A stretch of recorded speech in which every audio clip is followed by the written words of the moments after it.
Rore, Milo, welcome to the Marketing for Business podcast. Awesome, thanks for having us. Fair enough. Pleasure to be here. I don't know. I feel intimidated. I've got smart marketing brains sitting at the table today. Hey, look, I met you guys at the University of Canterbury, and you guys are running an event there. You've actually created a really cool society. So, look, I appreciate you coming along. I think we're going to have a great chat about what it takes to get a seat at the table, which I talked about.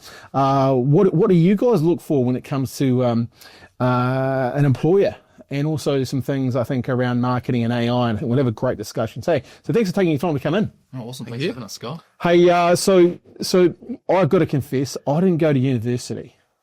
All right, and so I was quite intimidated when I go to the university and talk in front of these smart people. And looking at a room of really hungry young individuals that want to learn more about marketing and want to get a role in marketing. What is it about marketing that you guys really, really enjoy? And I know we'll always start from that end first. From the end? Yeah. Okay. What is it that we enjoy about marketing? Yeah. For me personally, I think I love the community. It's probably number one. I think that's part of the reason we started the society, is to build a community of keen young marketers. Enthusiasm is also important, and I guess it's just branding. Yeah. Of working close with brands, helping them sort of find their voice is a big part of it. I don't know about you, Rore. I guess for myself, I enjoy the creative content side of marketing, especially, storytelling. We're in such a digital world now. If you can't articulate, your brand, your business, and I guess tell your story of your business, you will be left behind. So true. Actually doing a podcast yesterday with a gentleman, been in business a long, long time. And we were actually talking about, brand is even more important now in the world of AI, and telling stories is really, really important. And I think it's part of what you guys are doing with the Marketing Society, right? Bringing a group of people together and building that story, right? How did that idea and how did the momentum come for it? The society? Yeah. Well, sort of in would have been October last year, Rory and I were a little bit involved with some of the commerce clubs. And we started thinking, there's an accounting society, there's an investment society, entrepreneurship, there's societies for everything. Yeah. But one of the biggest faculties in the business school is marketing. And there's nothing dedicated to marketing. Yeah. So we thought, why don't we just build our own little community of student marketers? And so we sort of set out with the idea to connect students with each other students interested in branding, marketing. Don't have to be studying marketing. Yep. Connect students with industry, help workshops from people like yourself. Nice. That's where. So basically, you saw what everyone else was doing and think, why haven't we got one? Yeah. And but obviously from that, it's kind of growing, right? It's been pretty successful. Why do you think people and young students have kind of gravitated towards it? Yeah, I guess at the start of the year, we had a goal of 100 students by the end of 2026. Nice. And, to have 70 members by, the end of the first semester. Yep. So basically, this month we're in right now. And we've grown to over 750 members in 6 months. So I guess, the response from students and the demand for having a society dedicated for, marketing, the demand's always been there. And we thought, why not start something, give it a crack, and give students more opportunities in the marketing world? Yeah. And what do you think your goal so loading? 100, and you've blown it out of the water. Yeah. You've absolutely smashed it. I guess we didn't really know what to expect. Yep. 70 members seemed like a lot to us back then. But I think one of the factors is we don't charge for membership. It's free. Few of the clubs do. To students, there was no really, to pay anything to get there. Barriers to entry. You don't have to be studying marketing. And our launch, so at Clubs Day, when we sort of launched the club, we had 500 signups across the 2 days. Nice. And we played little games like Pong, throw the ball into the cup. You win some prizes, chocolate bars, or whatever. So I think it's a little bit of marketing in there. Nice. Students interested. Yeah. Nice. I like that. And what's your, obviously you're running some workshops and you're doing some things. And what's your goal from an outcomes perspective for that? Obviously upskilling is obviously one part of it. You're getting people to come in, and I know you've actually had quite a few people come in and chat and stuff. And so is that one of the goals is to, one of our core values is here is influencer education or influencer insights. And we want to give people value in advance. Is that what you're looking to do there as well? Oh, definitely. Yeah. I think upskilling is one of the main things. Definitely networking as well. Yeah. More those studying in a lecture theatre, you don't have a lot of opportunity to go out and meet business owners or are professional marketers and hear firsthand what it's actually like in the industry. So that's a big one, is networking. Yeah. I'd say that's probably the most important thing apart from upskilling. Yeah, and I guess my main thing with society is to be able to provide students more opportunity in industry, because you're gonna go into this big world after you finish studying, right? And you'll be in a much better place if you know your community before you go into the working world. 100%. And the more touch points you have with that community, the better as well, right? Because 100%. Look, we get people, wanting to do internships and applying with us. There wouldn't be, a week goes by that we don't get a CV in, and I think that's, I guess, also the opportunity you're giving people is, more exposure into the real world of what's really, really going on. What I loved about, just the people that I met, the enthusiasm, I always judge the enthusiasm by the questions and the quality of the questions. And you had some really good people there asking really, really good questions. And like that can be quite intimidating sometimes for people to ask questions. But I felt the environment that you created was a real good one for people to actually, they could freely ask their questions, and they were very curious. Yeah, and that's what I definitely got that sense. It wasn't I've spoken at university before, and it was very, very, it was more like a lecture, which I can't stand. Where this was more informal. Yeah. Yeah, no, definitely. I think that comes from the speaker as well. Like, you're so open to students asking questions. You were telling them, please ask me questions. Stop me at any point. I think that's hugely important. It's not just the environment, but who's speaking as well. Yeah. So now that you've got 750 members, what's the next plan? What are you looking to do? And how I guess my question is, how are you going to leave this in a better place for the next group of people that come along? Because you guys are in your third years, are you? Yeah. So we're both finishing up into this year. Yeah, that's sort of what we're working on now, actually, is like a bit of an exit strategy, I guess. We're so we'll be opening our applications for exec roles for next year. Pretty soon, actually, which is pretty early in the year, but we want to sort of have these students sort of shadow us, see what they're doing now, and then we'll obviously talk. We've got connections with a few lecturers who help out and help us build plans, so connect them with each other. It's definitely a plan, work in progress right now, but we're figuring it out as we go. What are you guys both most proud of what you've created so far? I think how vibrant the community is, especially like the marketing community is obviously quite a creative, vibrant community. I think 100%. It's really cool that we've sort of built that at the university now as well. Yeah. But also the opportunities we've given to students. Like, we have, like you said, the internships. We have people messaging us, emailing us like twice, 3 times a week, asking if we can recommend students. Cool. It's way too many, so we sort of have to build a little application form or whatever. But I think some of the opportunities and, being able to bring in people like yourself to talk, or like John from MA, it's really been cool building the community. Nice. Talking about internships, I'm keen to talk about that. Well, firstly, what are you most proud of? I guess I'm really proud that I can now say Canterbury University has quite a strong marketing community. Because, prior to creating this, especially marketing students, they didn't have their accounting society, and now they have their marketing society. They have somewhere that they can attend and learn more outside of the classroom as well. Yeah, because like marketing, it's like, I guess it's like anything, but I know from marketing, you have to be continuously learning. You have to be continuously upskilling.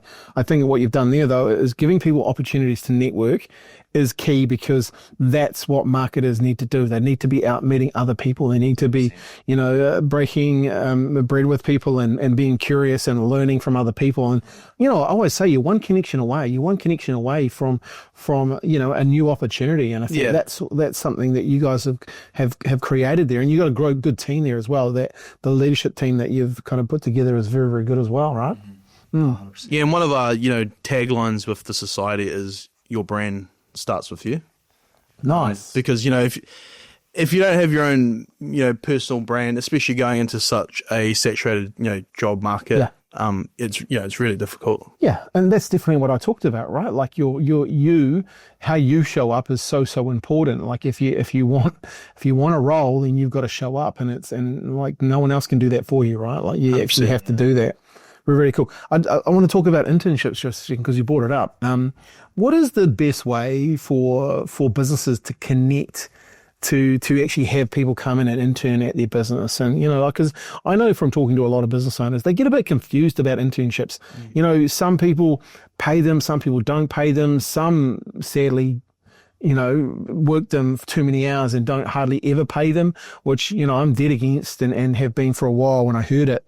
What's the best outcome for students? Let's talk about that when it comes to internships. Internship, well, I mean, obviously, it's balancing an internship when you're working 10, 15 hours a week at least while you're studying. It's pretty hard to do, especially if you're not getting paid if you're trying to balance another part-time job. So I think paid internships are pretty important. Obviously, everyone wants to get experience. Yeah. It's hard, especially in marketing, it's hard to sort of get into the market. Yep. So you can't only just have the degree anymore. Yeah. You need experience before you even graduate. Yeah. So students are willing to work for free. And that's fine in most cases, but I mean, you're definitely right. Sometimes it is a bit of exploitation of working and not. So a paid internship, what does that look like? You might do how many hours would you expect? Yeah, so typically they'd be in the summer, so like a summer internship. Yep. When you're into your second year, maybe 28 to 35 an hour, 30 hours a week over the summer. Or there's lots of them 1 day a week during the school year, uni year. So we get a lot of people talking about those, paying 30, even up to $40 an hour. Nice. 8 to 10 hours a week. And what sort of jobs do they end up doing? Like a lot of it is social media, especially the part-time ones. Every business wants a young uni student who's in the know, managing the social media, looking at the trends, and because they don't really know how to do it themselves. Yeah, true. So social media, and then a bit of digital marketing as well. Nice. So obviously, because most young people know how to work a phone and are quite native, so that lends itself to being able to execute that. Any other jobs that people look to do, or is that the main game plan? I'd definitely say it's social media bmostly. Yep. There is bit of strategy as well. Yep. Or a lot of them end up just doing admin. Like common, so not actually being right into the marketing. Just doing the odd jobs that they need help with. Yeah. Okay. And so if you've said you create a bit of a landing page and getting people on a list, how would a business reach out to you guys? They just email us. Yep. So we don't really have much IP at the moment. We don't have a website. But we do, email us. Yeah. We got LinkedIn on all the social medias. Mm-hmm. It's pretty easy to look at all the uni websites. Yep. But email us, ucmarketingsociety@gmail.com. Nice. How it usually goes. We send out a big newsletter every couple of weeks, and that include all the internships because they're all our members. Okay. How do you get on your newsletter? Email us as well. Email as well? Yeah. We're happy to include anything that could be beneficial to the members, what we're looking for. Definitely. Opportunities, so just email us. Yeah. Okay, cool. Well, we'll put all the in the show notes, we'll put the details and make sure under posts and stuff that people can get hold of you guys. Because I think as business owners, we're always looking to help younger people, and look, I know we've got some young people here, so we're always looking to give people opportunities, and I guess that's the coolest thing, when you're growing a network, that's one cool thing you can do is to help other people, and I know what you guys are doing is awesome, so that's fantastic, because we get it all the time, and it was always a bit of a grey area, I'm happy to pay people, but how much work do they do and what do they do? Yeah. It's kind of hard here because they wouldn't be doing the social media for us because we're already doing it. They might be learning and then doing some stuff. So, but hey, I know other companies would definitely look at that. That's what I was going to say. I think a lot of the time an intern is quite an investment. You might not make much money from them. Yeah. They're starting off, sort of committing all these resources and paying them to learn. But then, you never know what it could turn into. It could be working for you for 30 years. Yeah, 100%. When you think about, your, what you want to do in the future and young people in general, what do you think, what do you look for from an employer perspective, when you're going out there in the job market? Because I know, people will say, well, they should be looking at what we're doing. But also, I'm keen and interested. What do young people want from an employer? I think quite a common theme that young people want now is they don't want to be doing the same thing every day. Yeah, they want every day not every day to look different necessarily, but they don't want to be doing the same thing every single day back to back. Just sitting at a desk filling out Excel spreadsheets. They want to be a mix of going out there, doing marketing, marketing from behind the screen as well, digital. So mix of everything. I think is what people look for a lot because then it makes the job a lot more interesting. I guess that's, a reason why I study it myself. Because, marketing's such a, it's always a changing, no day is the same. Some days you'll obviously be in the office, but some days you'll be meeting with clients. 100%. Doing content shoots and filming. So, it's such a, no day is different. Yeah. Yeah, well, no day's the same. No day's the same. Look, because here's the interesting thing. Like right now, we have just had people come back from photography shoot. We've got a meeting in that office over here. We've got another client meeting over here, and I know there's videos getting edited from last week over here, which would have been people out on 3 different sites recording videos, right? So you're right. Like there's lots of balls in the air. There's lots of creativity going on, and like we always look at it. Hey, the business owner, they want to tell their story, but they just don't know how to tell their story, right? So we just help them tell that story, right? And so definitely there's so much in the marketing game going on, and that's just content, right? Then you've got people over the bat doing Meta ads, Google ads. There's a whole bunch of stuff happening. So it definitely is a creative industry. It's a hard industry. I like to tell people this as well, especially when they're starting out, if they're coming in, especially relatively new. It's a very hard industry because when people give you money, to make you, with the hope that you'll make them more money. We've had clients working with us for 10 odd years. So I'd like to believe and know that we do make them money. But there's always that period, especially in marketing, where, if you can get a client or a new client past that 6 to 8 to 12 months, you generally have them for a long time because they've got into the cadence of marketing actually working. Good marketing definitely takes a bit more time. But it's a very emotional game, You get a lot of feedback, and some of it's good, some of it's not so good. And so it becomes very emotional, especially when money's involved, right? So decisions, you learn over time, and look, as someone with a few grey hairs, I've seen it over time, right? Like where, I've seen companies really grow in difficult times, and I've seen, companies get smashed in difficult times, and it really comes down to the mindset of the business owner and the mindset of when they're running the marketing campaign. So it's a great industry to work in. You've got to remind yourself sometimes we're not doing brain surgery as well, right? Yeah. What do you think some of the, challenges are in the marketing industry, and what might change over the next 12 months, but especially with AI coming in? Yeah, definitely with AI, there's some huge opportunities there. It's probably the biggest change we'll see in our industry. It's the biggest change we'll see, lots of people will see in their industries. I think there's some AI in marketing at the moment that's not great. I think dulling down of the creativity. There's some ads being run online and on TV. I just think, man, like you're ruining your brand, or did you have a brand to start with? I'm not too sure. So I think from my perspective, I see it. I'll ask you the question. What's one thing that AI lacks? I think it's that human sort of creativity, isn't it? That ingenuity. Because AI only builds on what it already knows. What it's already learned. So humans, we're always thinking of new things. And every time I see those ads on TV or YouTube or whatever, it's just, it says like this is AI generated. You can just tell. So it's just, I'm not a big fan. It's not cool, eh? No, we have a stand-up meeting every morning here, and like we had a great session on it the other day talking about it.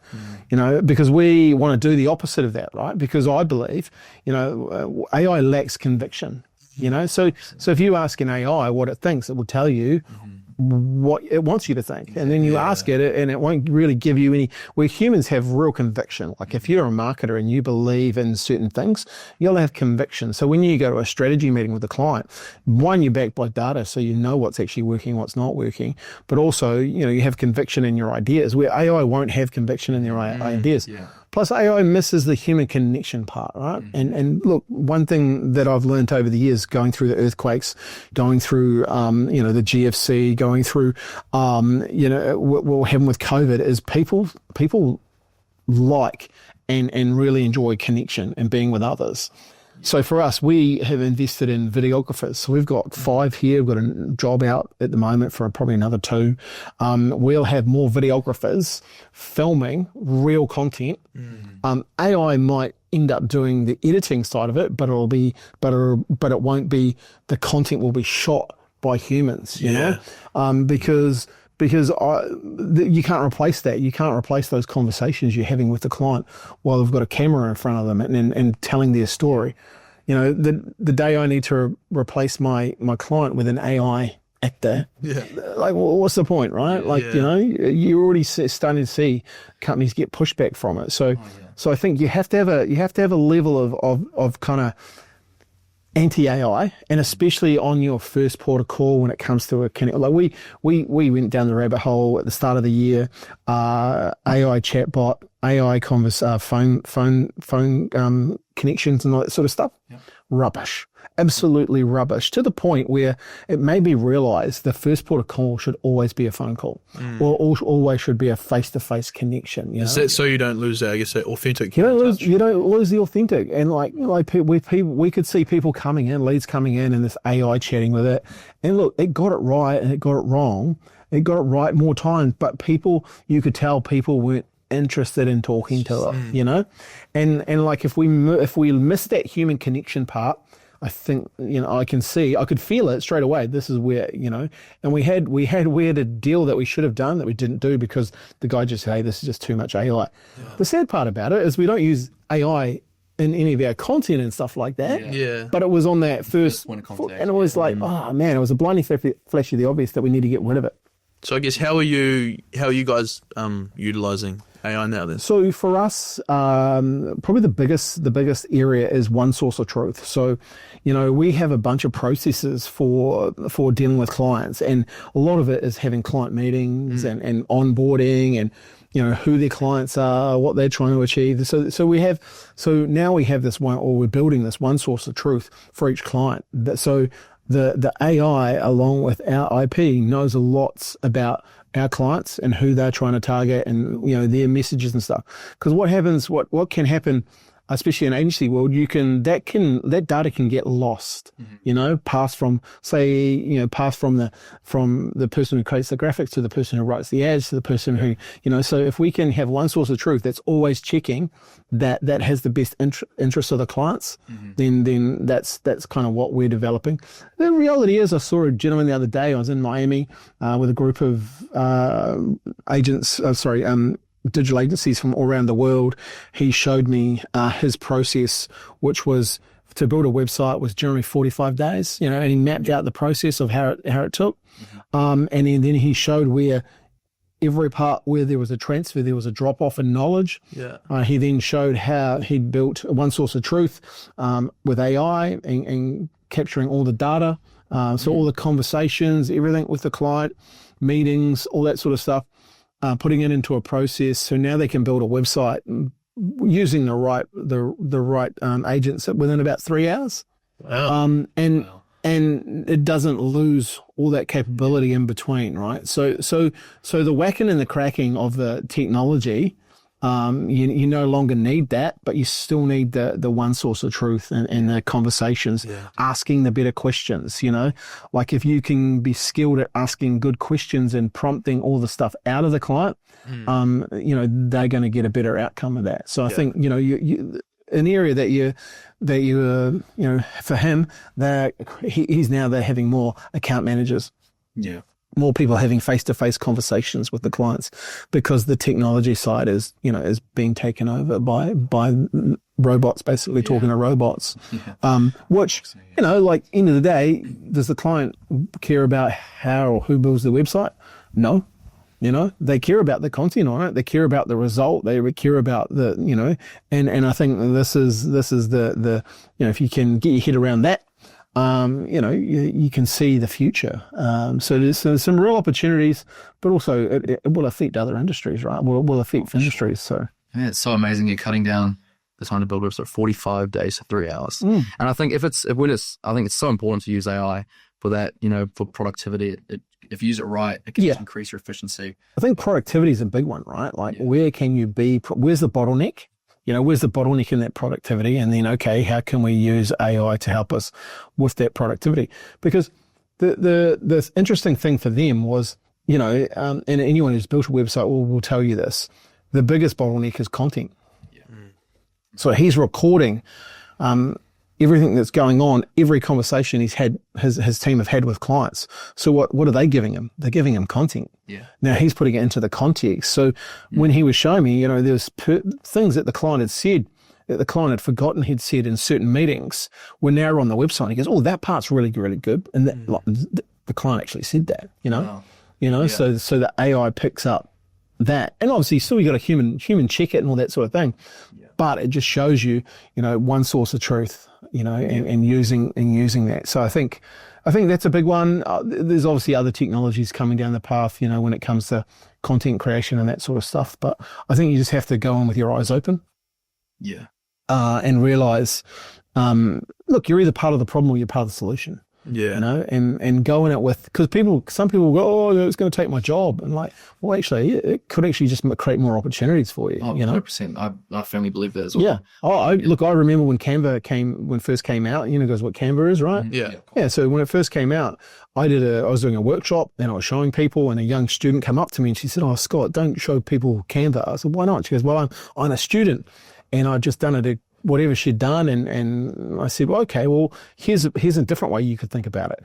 Because all those people in the room are business owners, and they'll look at that and go, oh, that's a nice tool, but they don't know how to use it. Yeah. What if you put your expertise, your knowledge, your skills that you just learned into that platform?"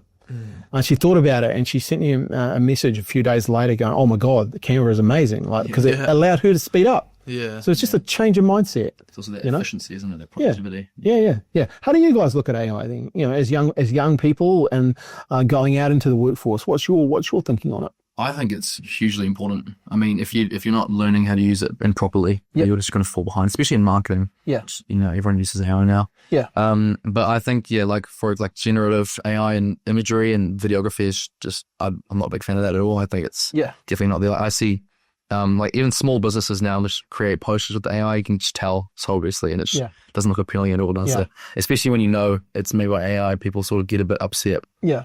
But I think it's so important to learn. I think we should be learning it more. And actually, that's one of our events we're going to be doing next month is a AI workshop. Nice. So we have a few sort of AI bigwigs going to come in and teach students how to actually use it responsibly in marketing and how to increase productivity. And what sort of topics will you be looking at there?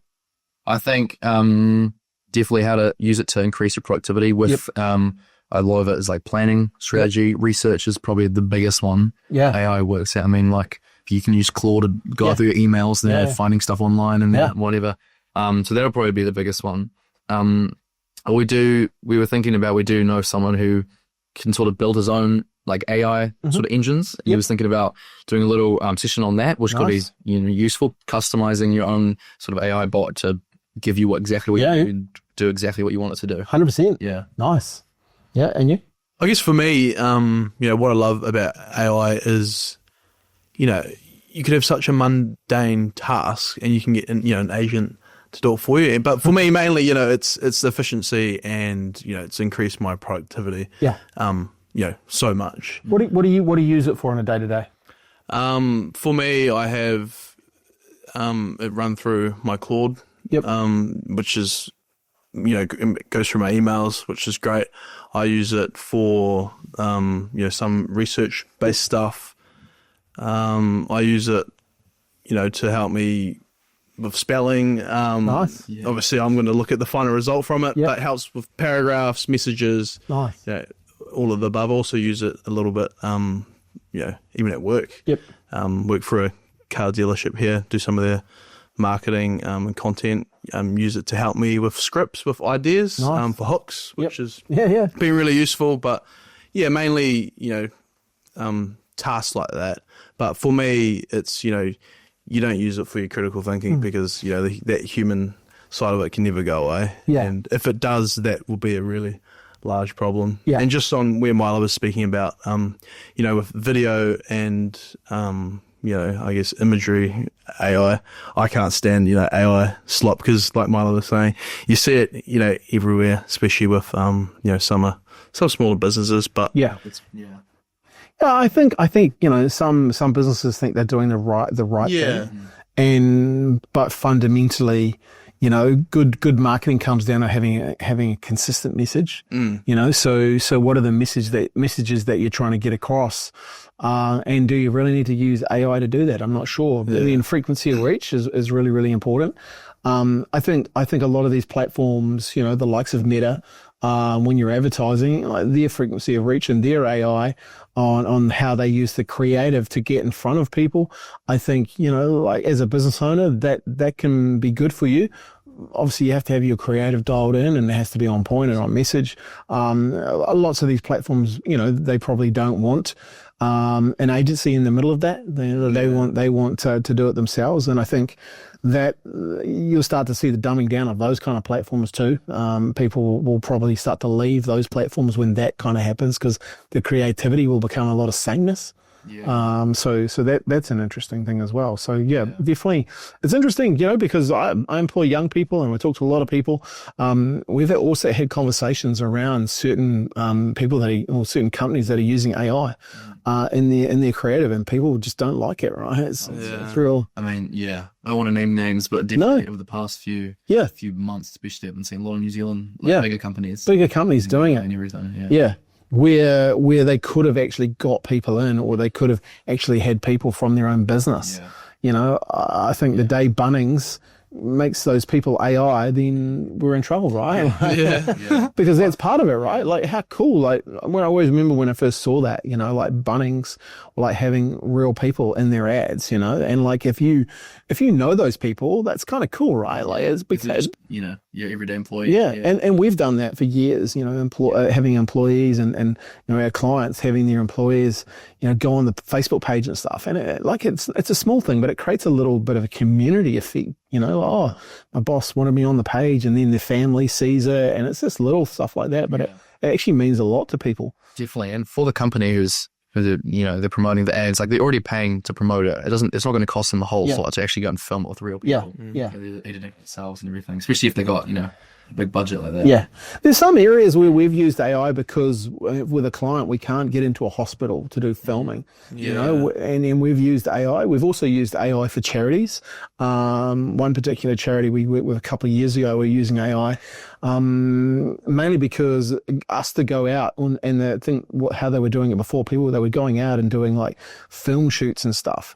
Well, that's just not viable if you're trying to make money for the charity, right? So we were using AI for that quite successfully. But that was probably where I could see it, benefiting having AI content from that perspective, especially with the volume that we needed. So it's an interesting topic, right? Yeah, definitely. Hey, it's 2026. You're listening to this podcast and you've probably heard of AI. So here's what I want you to do.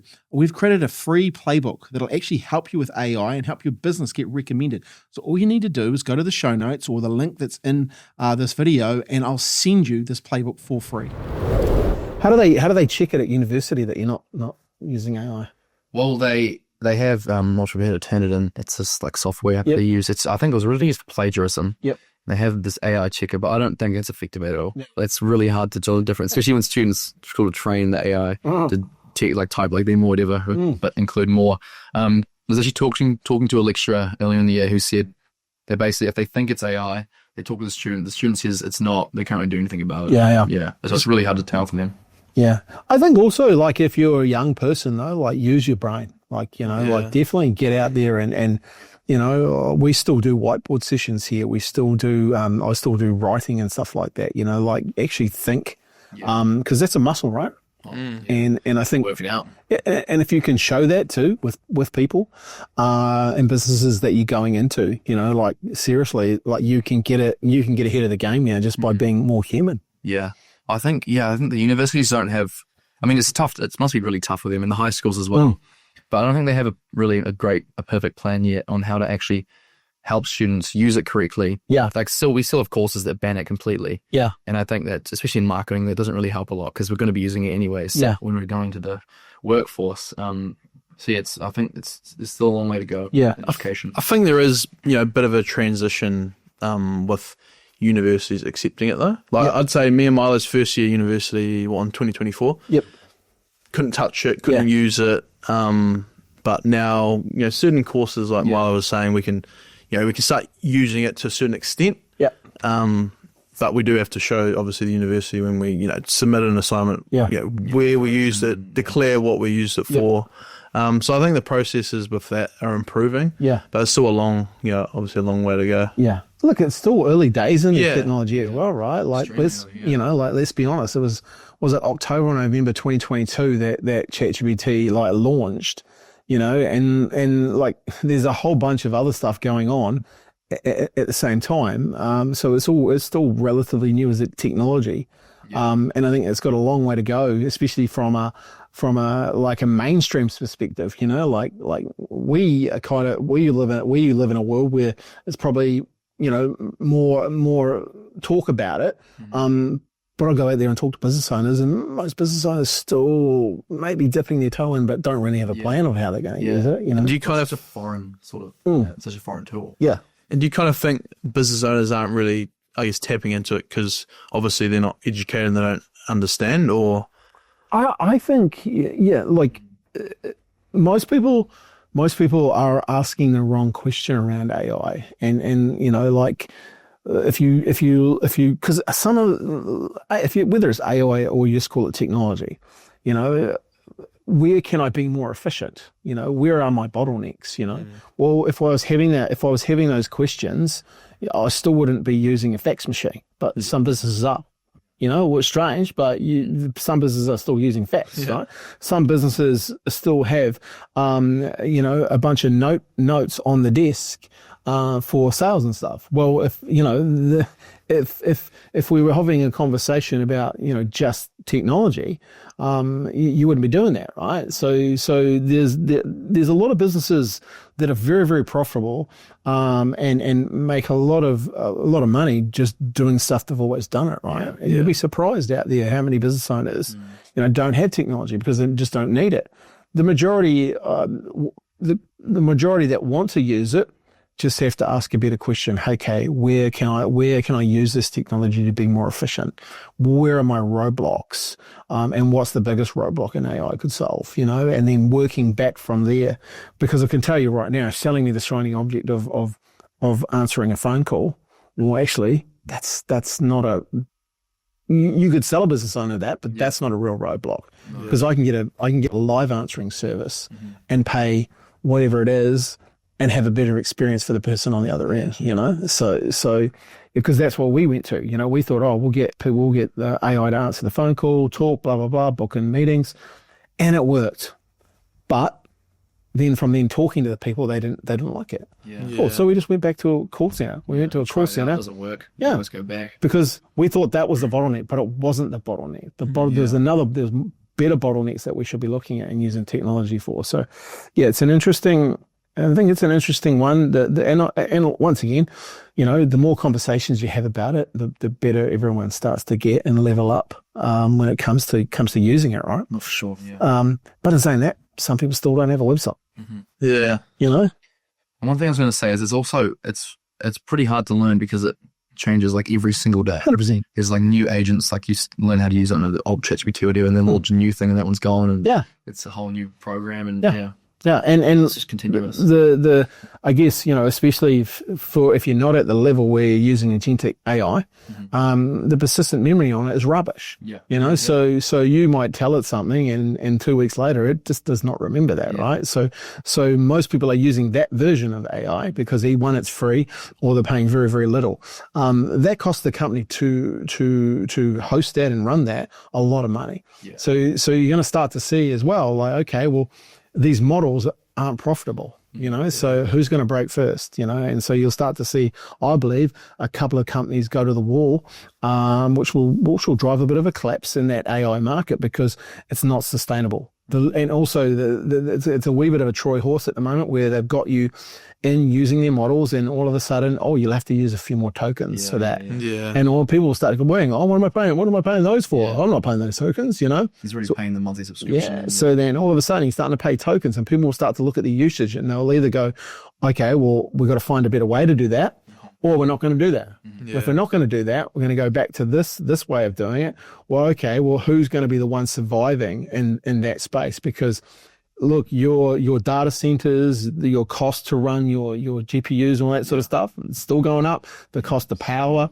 Yeah. So because what's happening is a lot of these platforms are becoming commodities, right? It's just like electricity, you know? So who has the bandwidth to stay there? I've got some thoughts on who I think will be still there standing, but you know, it's an interesting time because of the usage and how people are using it or not using it, you know? Yeah. What tools do you specifically use to digital influence? Yeah, we definitely use, for the likes of our, a good example is for come back from a photo shoot. So we use AI to look at all the photos and grade them, because what would happen in the past is we'd have to visibly go in and look at all the photos. But if you're taking 300 photos at a photo shoot, not all of them are going to be good. But if someone has to go through all of them, and you do that 4 times a week or 4 times a day, it's a lot of photos. So we use AI to grade those photos, and then give us based on what the client wants and likes, it can tell us, hey, these are the best photos, stuff like that. We use a lot of Claude. We use Claude in certain ways though. So we have a program that we created called Jack HQ, which is kind of like our centralized hub.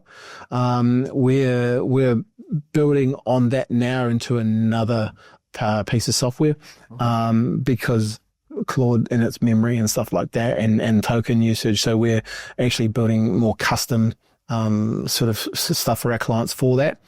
So they'll probably be the 2 biggest uses. And then the likes of our video content, we are looking at some areas where we're using AI for editing and stuff like that. Some of it's not that great, but like a lot of that technology will only get better and better and better. Especially if we have 6 videographers out there, that's a lot of edited content that we need. And we've got editors that do that manually, but how can we speed that up? How can we train our AI to edit better?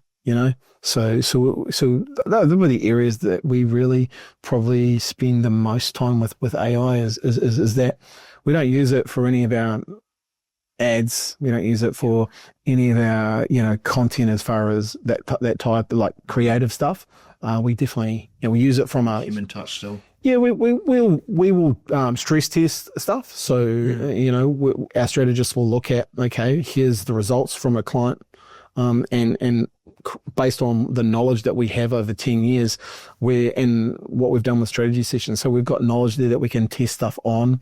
We use a bit of that, but we'd like to use more, and we are developing out more, especially when it comes to that one source of truth. So every time when we meet a client, every conversation is documented, and put into that one source of truth. So we know, exactly, things aren't getting lost because, you can have someone working here, then they leave. Well, all that data, where's that data? So we have to have that data in one area. So what the customer wants, not just the AI spitting out written and in facts. Yeah. So do you guys have any other questions? I've got a couple more. I guess I wanted to ask a little bit about how you started off. Like, how'd you become a marketer? Yep. What piqued your interest? Yep. What piqued my interest? Good question. I guess because I didn't go to university, right? So I went to school. I was okay at school. Failed English in the 6th form, and then redid it and got it and all that sort of stuff. So I couldn't go to university. Even all my mates were going to university. Well, not all my mates were going to university. So I was like, okay, what do I do? So I always wanted to travel. Yeah. So I was like, I wanted to travel, and then I knew I was going to travel, and heaps of my mates, their brothers had traveled and stuff. So I was like, right, what can I do in between?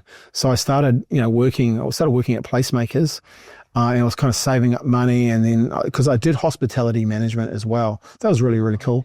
I was supposed to do a degree, a diploma in there, but I was like a year and a half in. I was like, oh. this was like it was easy, but there was no like working in the big chains. There was no creativity, right? So and I was like, went overseas and started working in the building industry. Really, really loved it. Learned a lot. Came back, and I was like, I thought I'd just going to play cricket for a bit. Yeah. That was my jam. I was going to play cricket, and then I got a job. I had kind of run out of money, so I had to get a job, and I got a job. At Bond & Bond was kind of like Noel Leeming is now, selling TVs and stuff. Yeah. It was really interesting. I learned a really good lesson. I didn't come across like apparently in the interview that I really wanted the job. And if I was honest, I didn't because I just want to play cricket. But I need the money. So he calls me back 2 weeks later, said the other guy quit. Do you still want to work? And I was like, oh, yeah, I kind of need to because I'd run out of funds. So it was a really interesting time because like that was when computers were starting to come in and stuff like that. And I was really, really interested. And I really liked the sales environment. It was so cool. Just like people were coming in, buying, I want to buy this, and this. And you'd be like, oh, okay, cool. Because we'd get commission on stuff. And I was like, it really, so I started like wanting to read, and I didn't read at school because what annoyed me at school is you were told what to read. It was really weird, like Animal Farm and Shakespeare and all this weird stuff. And I was like, I don't read anything. And so a couple of people changed, my life in that sense. So I started reading, and then I left that job because I wanted to get out into the big bright world of being a rep. Oh, sales rep. Sales rep, So I got a job selling plastic toothpicks. Which was crazy. And I still have them on my desk today, just as a reminder that you don't get too big for your own boots, right? Yeah. Wow. So I started selling plastic toothpicks, which was back in the day, if you're lighting a cigarette, you could actually get matches and people could advertise on the front of a matchbox, right? Yeah. So this guy had created that kind of advertising play, but he put these plastic toothpicks inside and people could flip it over and like plastic toothpick. Yeah. Anyway. That's smart. That's what I thought. Anyway, I got this job selling these plastic toothpicks and he said to me, right, you got to go out there and meet business owners and cold call them. And I went, cold what? He said, you got to cold call them. I said, what's that? He goes, you got to go out there and meet the business owner, call them up and go and have a meeting. I was like, oh no. Because at Bond, people, they'd spend money on the ad and people just turn up. Yeah. They'd turn up with the ad. Like, it was like you beauty. Like you see people walking in, with these ads in their hands. They want a big TV, washing machine, boom. This was like, no, you had to go out. So anyway, I was like, oh. So I don't really remember going, okay, did the training, and the next day was like, go out. And I was like, oh man, where should I go? And he goes, we'll go and talk to like bar owners. And I was like, oh, okay. And I was like, okay, where's the furthest away I could get from where I am now to where and it was in New Brighton. So I drove my car, and a black Toyota Celica. I drove my car. I remember getting out to the roundabout, Queen Elizabeth Drive, and I remember just going round and round and round, and the sweat just started piling up. Yeah. Because the cold calling, I was like, no way. Yeah. Anyway, fast forward, I'm in there talking to the business owner, and I handed him like the pack of plastic toothpicks and said it was an advertising play, and I was like, oh, so nervous. And he walks away, and he kind of walks down the other end of the bar, and he grabs a pint, and he starts pouring it. And I'm like, oh, I've cracked this. You beauty. Like, this is like, he's obviously getting me a drink. And it was like 11:30. I was like, well, my nana would have a drink now, so let's go. So as he's coming back, he's got this pint in his hand, and I remember him just picking something up. And now I know it was a wooden toothpick, right? And he says, see this, laddie? And he holds it up. He's got this pint of beer in his hand. He goes, people buy this because they want it. And he said, see this, laddie? People use this because they need it. Never forget this. People buy what they want, not what you think they need. Get out. Wow. And I was like, whoa. And he said, get out.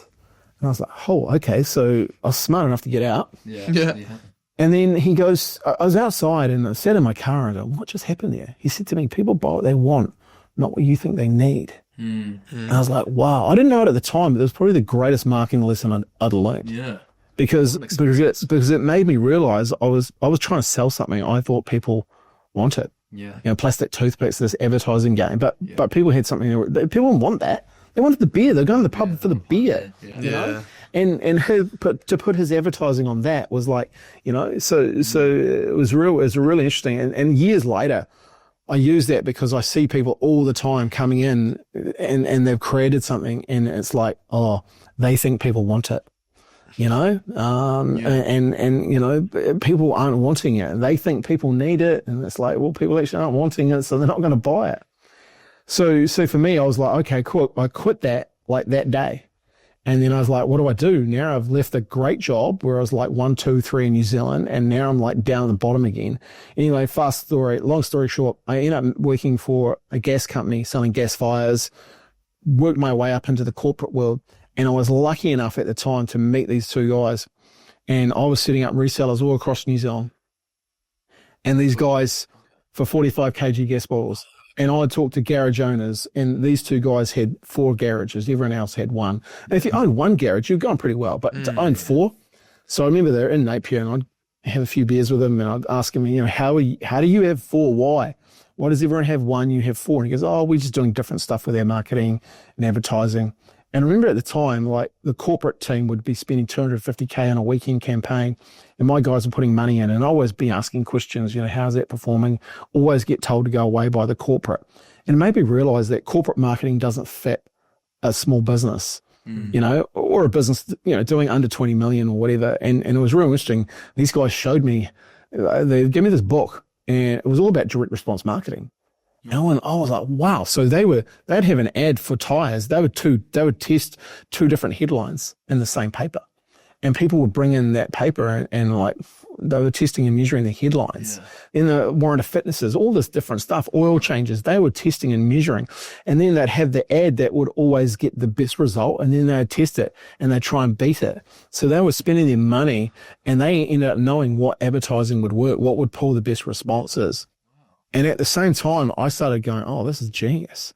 And then the internet came, kind of at that same point. And I was like, this and the internet, this is game changer. So I ended up going over to Australia, doing a number of seminars, teaching myself and self-educating myself this stuff with direct response marketing and the internet. There's a guy called Brett McFall used to run a thing called the World Internet Summit. I'd go over there like 3 times a year to teach myself it, to the point where I was earning more money looking after clients of my own than I was working in my job. It was the ultimate side hustle before there was a side hustle, right?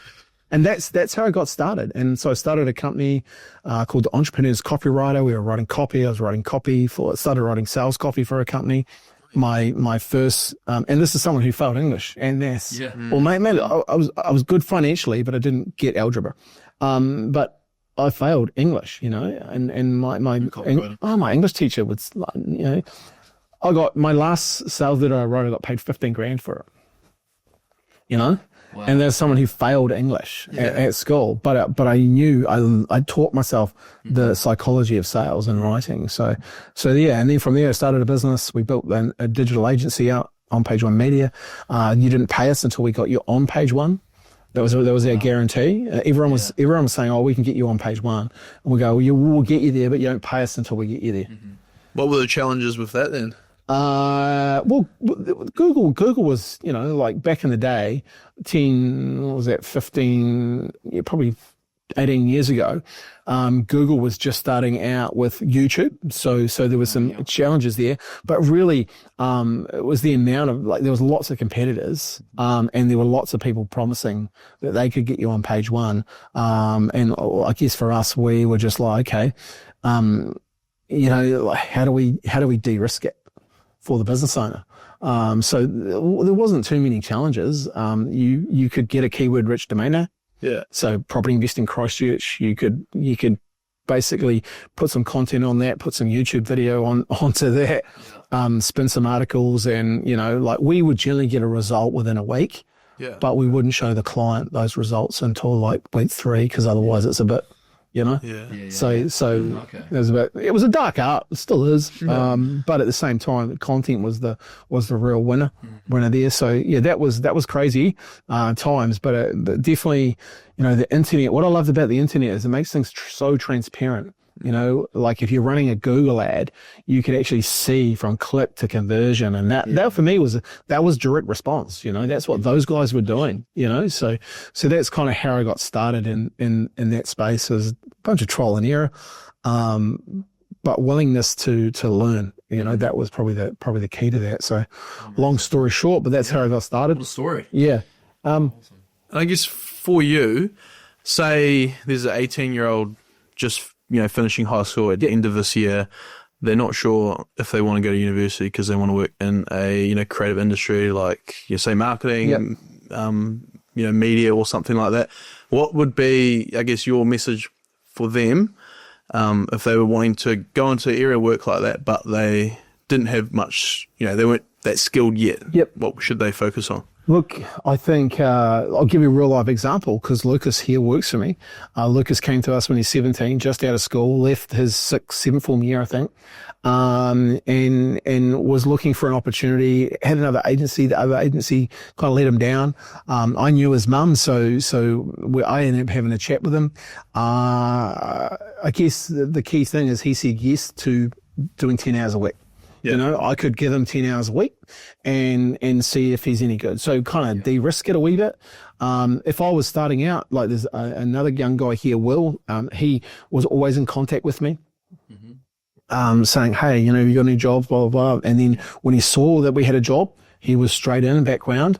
So that is key. I think also, how can you de-risk it for the employer? You know, also, how can you be reaching out saying, hey, my name's such and such, you know, like I know you don't have any jobs going yet, but I just wanted to get my name, in front of you and say hello, you know, and that's a big thing, right? Like it takes a lot of courage for the person to do it, but then, hey, the business owner knows that you're interested, you know, and then be checking back in, like seeing, okay, where could I add some value? Is there anything I could do, here to offer you, you know, some things and think about, you know, if you've got some skills in marketing, what could you bring to the business owner?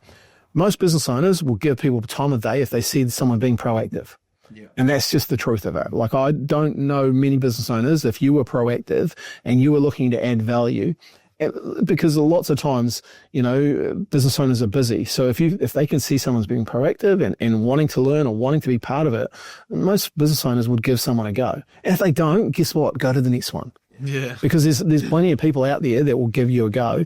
They just don't know you exist. Yeah. You know, like Lucas, we didn't know he existed. Now, out there. Yeah, now he's, you know, creating video content, doing some really, really cool stuff for us. So don't wait for people to, you know, if you wait, you just become one of the waiters. You know? Create your own opportunity. Create your own opportunity, and add value. Look to see where you can add value, and do some things differently. And also, like, you might not think you have a network, but you do have a network. So if there's a couple of companies that you want to work for, ask them people. Go on LinkedIn, see who they know. Something, you know, I know Will did that. Will, he messaged a couple of times, and then we were putting out a job advert. He was speaking to one of the people that knew me. That person then messaged me saying, hey, I see Will's, you know, so all those little things start to add up, you know, because I know that person, you know, so all those little things, you know, really make a difference when you're wanting to get your name, you know, at least at that table to have an interview, right? Yeah. Yeah. Awesome. It's look, I get it for young people, and I think it's really is, you know, it's really why the likes of what you created with the Marketing Society is so valuable, you know, because you're getting people exposed to some different views, and I think that's the real key too, you know, exposing yourself to different views, different ways, you know, and also you're just one idea away. Like one idea away could get you in front of that. So I think that's why you've done well by creating the Marketing Society and giving people exposure to what's going on from the real world, you know, because university is fantastic. And if you can take some of that real world stuff into what you're learning at university, you know, the world's your oyster too, right? So, man, guys, I really appreciate you coming on. When you guys think of learning outside of university, are you guys doing, like, is there any other training that you guys do? Do you read books, or are you watching YouTube videos? How do you guys upskill outside of university? Yeah, watch YouTube videos. Yep. I'm doing a meta ads course as well. I do some of the online, but the free Nice. courses. You could do the certifications or the Google search engine optimization as well. I don't read as much as I did when I was younger. I'm pretty bad at getting distracted and always, you know, trying to do something. So I think it's great that you're doing those courses though, right? That's really, because, hey, look, I'll ask people what books are they reading, and lots of people say the same thing. I'm not reading as much as we used to. Like, people are listening to audiobooks or they're, you know, so that, or podcasts, that is a common thing. But I think it's great, like meta ads and Google search, upskilling yourself. YouTube blows me away how much like information is there, right? You can learn a bunch of stuff. Like, I did some stuff yesterday with YouTube. From a financial controller's perspective, took the transcript, put it into Claude, you know, and like working out a whole bunch of things, right? Like it's so cool how you can take that knowledge and you know, turn it into your own and make it a playbook, right? And that's such a cool thing is those courses are free if you're a student. Yeah. So what I mean, that's one way you can differentiate yourself. Well, there you go. Yeah. You know, I don't know that. That's cool. Yeah. Yeah, I've actually just started. I just put like the first page of Blue Ocean Strategy. Nice. Yeah, Was so that that's something I'm going to work through next. Yeah. Yeah, make a commitment to finish that book. Yeah, definitely. I've heard a lot of good things about it. Definitely. You know, I guess myself, starting the Google SEO course that they have online, which, they're free. If not, they cost nothing, to be honest. And then, like, for me, I learn better at like attending, whether it's a networking event, hearing someone influential speak, actually being there in person, learning off other people who are already actively working in the area I might have interest in. Yeah. So recently I was up in Auckland at the Marketing Association Digital Day Out. Nice. And they had speakers like Andrew Tyndall come over from the UK. Yep. He works for System 1. He came and spoke about how important obviously data is in marketing. So obviously he spoke on that topic, which was amazing, and I have came back to Christchurch with a whole load of different perspectives myself in that area of work. But for me it's honestly attending events and gaining knowledge on different specific subjects. I learn a lot that way. So good. But YouTube as well, 100%. I would agree with. I think there's a lot what you said there, how you learn best, and I think that's an area where you should get to know yourself, right? Like, how do you learn best? Is it by watching some YouTube videos? Is it by going full immersion? Is it by reading? Like the fact that, as a young person, I think when I look at my career and what I've done, one thing I've been very good at is constant learning. So I've been in Miami the last week or so, come back, and there's 3 or 4 things that I know we're implementing inside the business that makes us better, right? Yeah. If I didn't go there, I wouldn't get that knowledge. Yeah, sure, I could watch the videos online, but then I'm having a chat with one of the guys this morning online who I've met over the last so many years.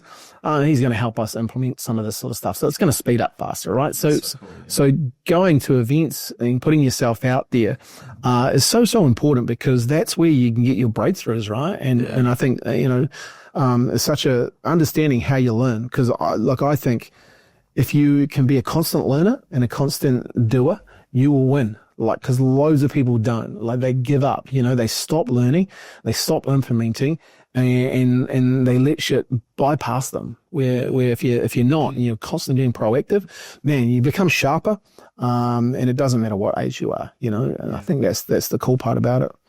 Continuous improvement. Yeah, 100%. Kaizen. All right, guys, this has been great. I really appreciate you guys coming in. We've had a great chat. It's been an hour of conversation. It goes fast, right? Yeah. But we've covered a lot of ground. Just once again, how do people get hold of you guys? Just so I can, put your details in the show notes. So what's the best email to get hold of you guys? So you can find us at ucmarketingsociety@gmail.com, or you can find us on different social media channels, whether that's TikTok, Instagram, Facebook, and LinkedIn, UC Marketing Society. Nice. Okay, well, we'll put those details in the show notes. And if people are reaching out, obviously, use the email and be respectful. These guys are busy as well. Not students, but they're busy. They're busy men. They got people to think and things to do, right? So, hey guys, really appreciate this. Been a great chat. Right, your job. You've been listening. Maybe you know a young person that needs to hear this message. Maybe you know someone in a different area that needs to hear this message as well. As a business owner, maybe you want to learn a wee bit more about internships. So, share this with your business community, because these guys have got some good things going on, and they want to help business owners, but they also want to help young people as well. So, your job now is to share the podcast, put it out there, tag us in, tag the society, tag these young fellas in, and have a conversation with them as well. So until then, have fun, take action, and as always, celebrate your victories.